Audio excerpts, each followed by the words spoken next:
In the years following World War I, Germany experienced enormous political and economic turbulence.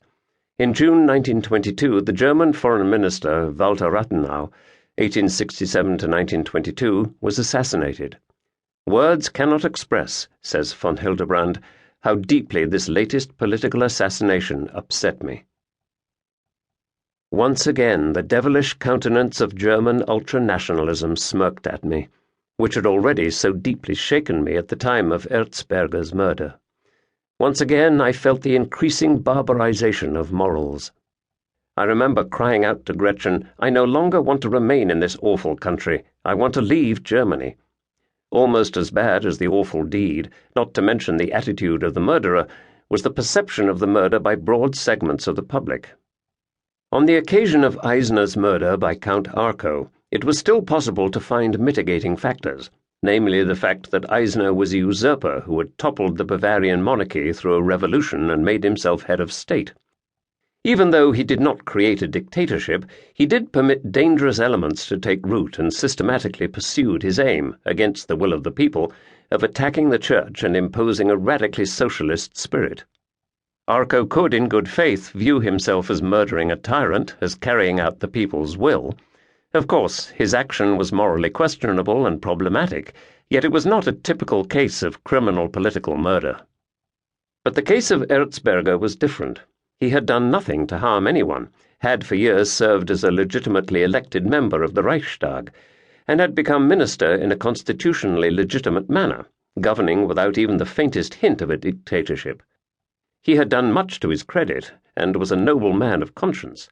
It was thus impossible to find any mitigating factors for his murder, and those who killed him, Tillerson and Schultz, embodied a spirit totally unlike that of the pious and conscientious Arco.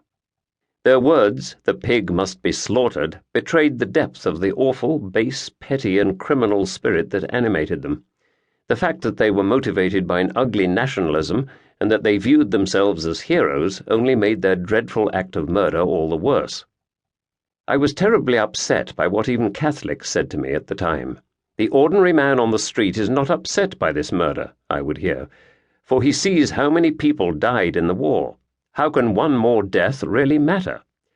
As if the decisive factor was not the murder itself. On one occasion a Catholic, a priest I fear, said to me, "This won't stir up the people. They'll say 1 Jew more or less is of no consequence."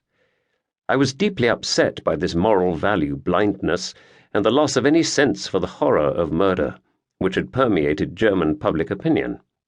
The response of Chancellor Wirth to the death of his friend and colleague in the federal ministry was quite forceful.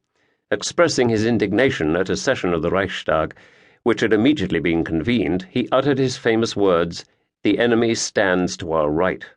Wirth was correct inasmuch as the murderous spirit that had led to the assignation reigned above all in ultranationalistic circles. But one could reasonably question whether the term right could be applied to these circles without qualification.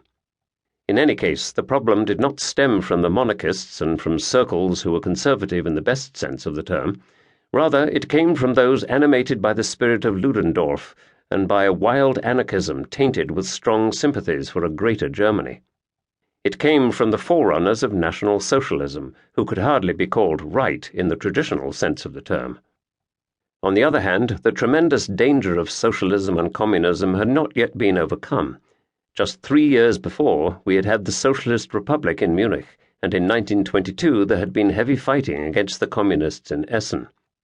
Wirth's articulation thus perhaps oversimplified the situation too much, but I was still happy because he took a strong stance against the murderous spirit of these assassinations and expressed an attitude so different from the one I often encountered in the public.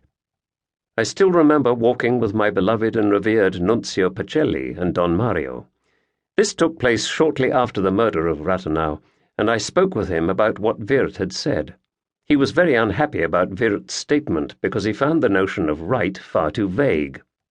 He rightly emphasized that one could not allow one or more political murders perpetrated by those on the far right to diminish the danger of communism and to allow us to forget all the atrocities being committed from that side.